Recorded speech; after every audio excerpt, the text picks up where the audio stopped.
Okay, I've been asked to discuss how I toilet train my dogs. So the first thing I'm going to look at is golden moments that you need to be putting your puppy out. Anytime they wake up, anytime they drink, anytime they eat, and anytime they stop playing. So for example, you may put your dog out, they go to the toilet, you make a big fuss, then you bring them in, and then you start playing around with them.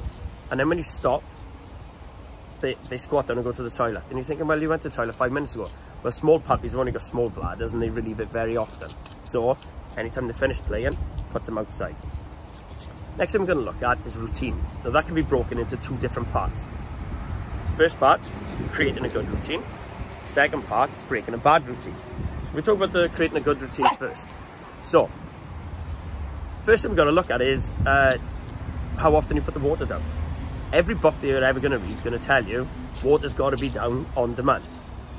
I've never done that with my dogs, because how do you know when they're drinking? If you don't know when they're drinking, you can't get into a routine of when they're going to need to go to the toilet.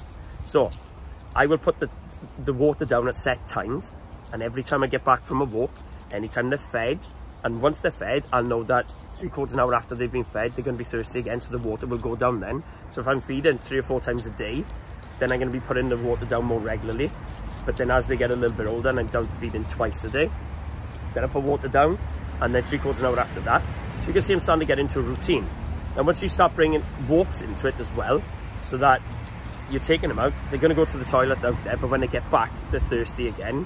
Well, you know that if they have a big drink after they've been out on a walk, maybe an hour later, you're going to have to put them out again.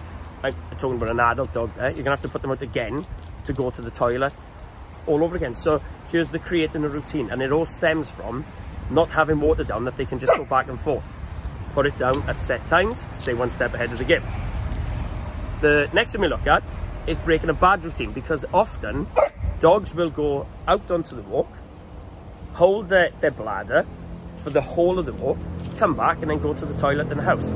So this also goes on into how we can use crates and things like that, or creating a puppy area, so that if you've created the area, first of all, a dog doesn't want to go on top of their bed. So if you create a puppy proof area, then when you get back from the walk, you can put them into the puppy area. Let's say it's a crate for now. You bring them back, put them at the garden, they still haven't gone. You bring them in, put them into the crate, give them 5 minutes to relax, then bring them out and put them at the garden again. Then, if they haven't gone again, you bring them in, you repeat. You keep going and going and going until they eventually go to the toilet in the garden. Then all the praise comes into it, be really positive. But instead of letting them come back free roam and then decide to go in their favourite place, we're starting to break that bad routine by preventing them from having the freedom to roam. Now, as I've mentioned with a crate, some people will buy a big, huge crate for a small dog. Now, what they can do there is they'll get up, they'll go to the toilet on one end of the crate. Oi! They'll go to the toilet on the one end of the crate, and then they'll come back and then go back into their bed. So when you're using a crate, you want to make sure that they're not in there for more than 2 or 3 hours max. But when you get the crate, you want to make sure that all they can do is stand up, turn around, stretch. So they've got to have enough space to be comfortable, but you don't want to have this extra large crate for a small dog. So to summarize, remember the golden moments, create a good routine. If you've got to break a bad routine, use a puppy proof area. Create the puppy proof area so that you're not worried about them going around and being interested in going elsewhere. And most importantly, be really positive when they go in the right place.